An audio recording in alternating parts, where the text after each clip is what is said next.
Welcome back to Online Darts, everyone. We are here, eve of the match play, mate. So we're in Blackpool now. So I've nicked you for 5 or so.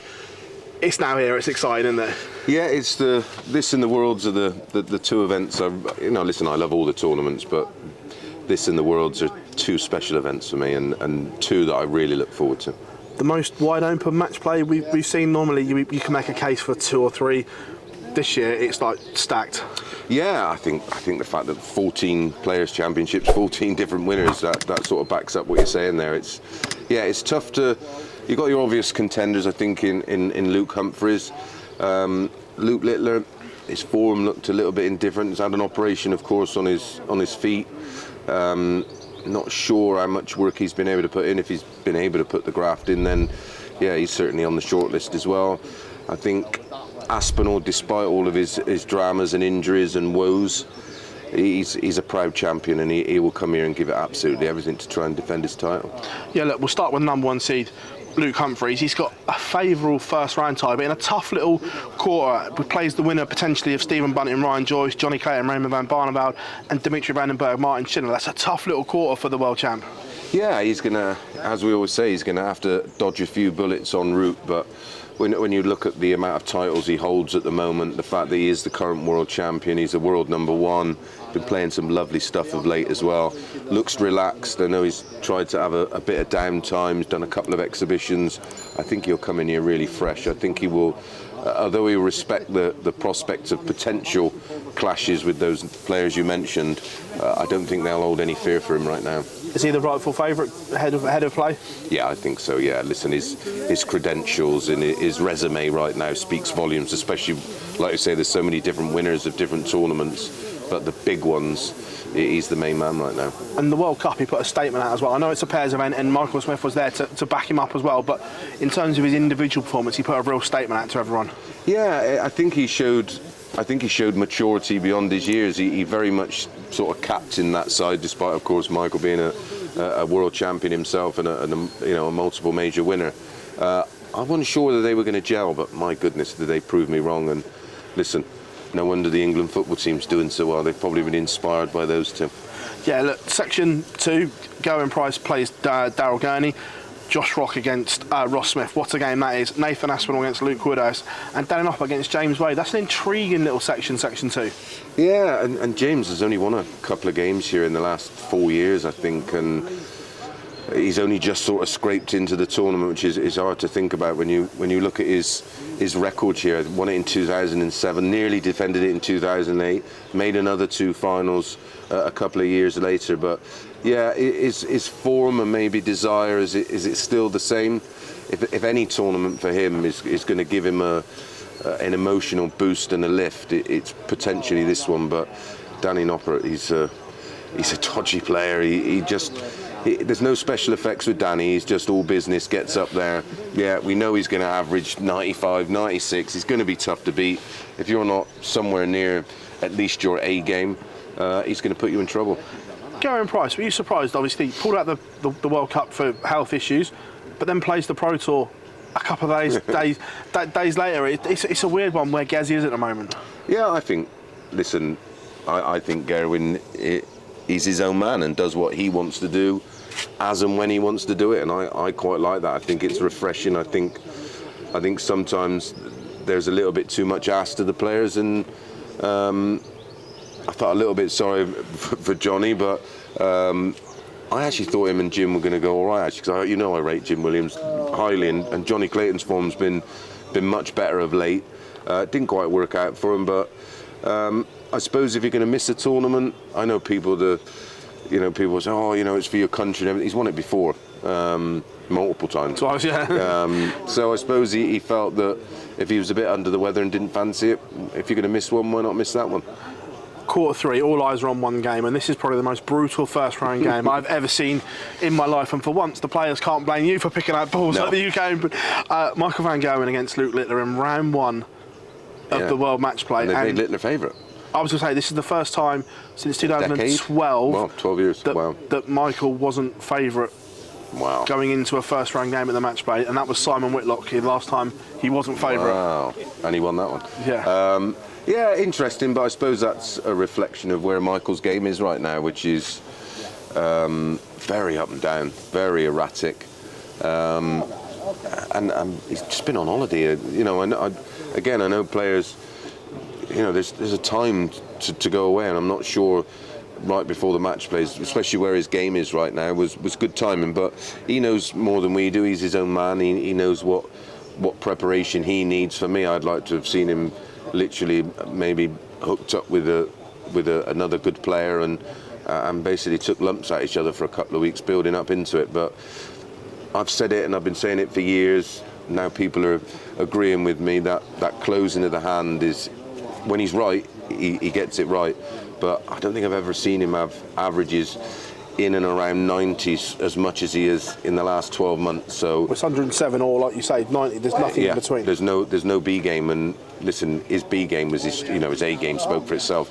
But his strength was the fact that he'd make 100 average look ordinary, and he doesn't seem to have that in the locker. Again, it's debut time for Littler. Any other player you go, he's going to be nervous. He's on debut. You can discount that with Luke Littler. He's just cut from a different cloth, and that's a tough game. Tough game for Luke because he is playing Michael, who I know he respects massively. But I just think he's going to thrive in there, and I think the pressure's going to be on Michael. Who's this game more important to at the moment? Mike. Yeah, has he ever gone this length of time without apart from right back in the beginning, without a major? I can't think of another. Not that I can think of off the top of my head. And we know how much he enjoys winning, and how much with him winning breeds winning. And it's always dangerous to someone like Michael to say, I don't think he's going to win it, because he's done it to us before where he's looked out of form, but I don't think he's ever looked this erratic ever since winning the Grand Prix against Murph King way back when, which started this massive trend in the right direction for him.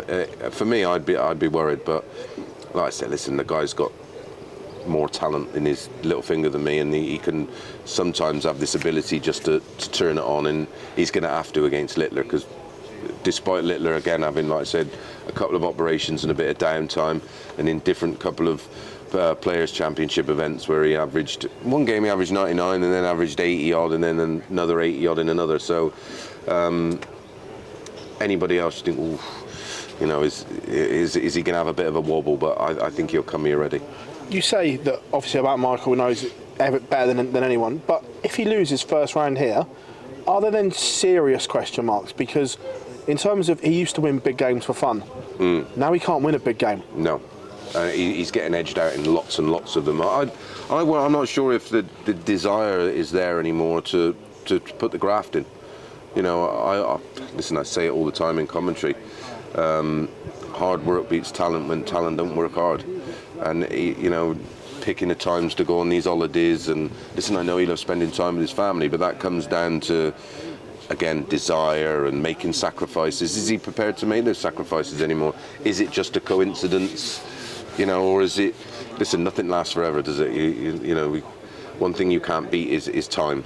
And he may well have had his, but I say it would take a brave man to even suggest it, because he's made of sterner stuff, and I expect him to come and make a good account of himself, but he could have had a lot easier first round game.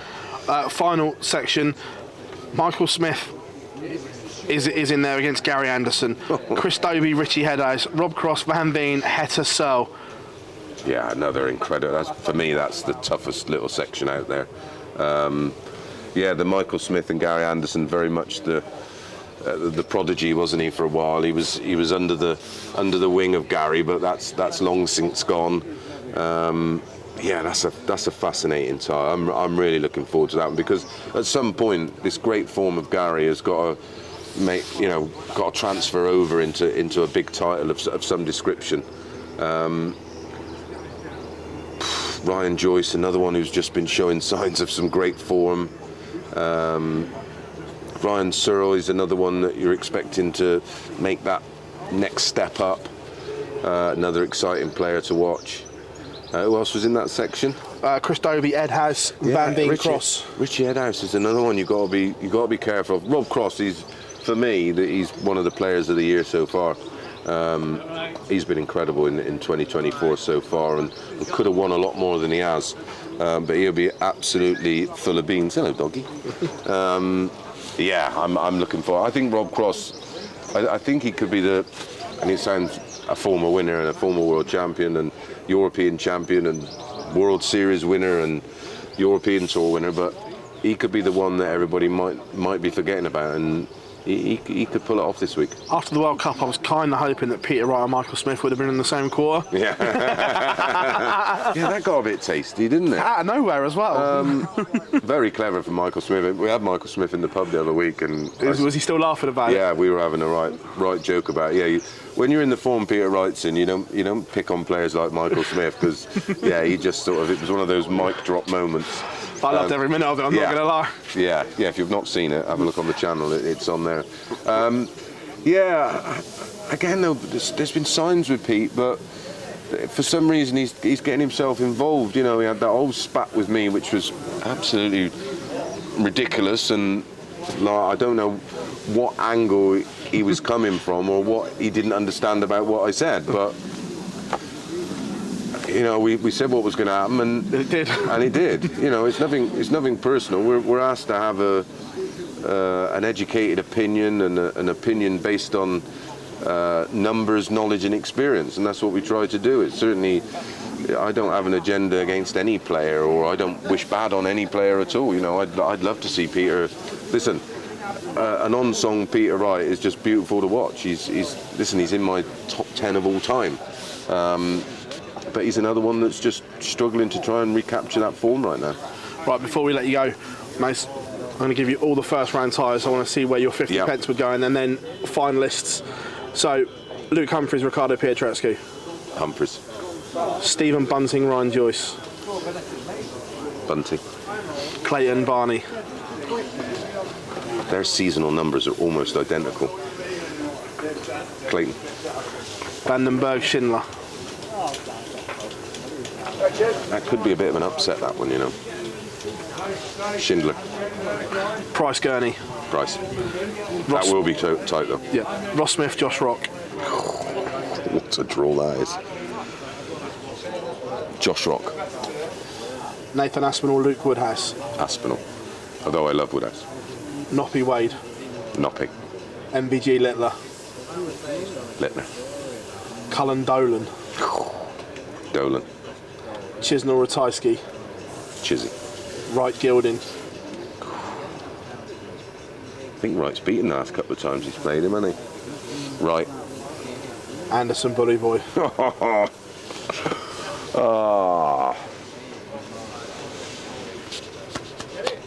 I don't know. That really is a coin flip. You're going to push me though, aren't you? Yeah. Smith. Dobie Edhouse. Dobie, but tight. Cross Van Veen. Cross. Hettersell. Cyril. In just over a week's time, who wins the Phil Taylor Trophy and who they beat in the final?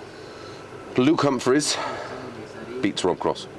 Mate, it's an absolute pleasure catching up with you before the tournament, and I look forward to the next week, mate. Yeah, speak to you soon, pal.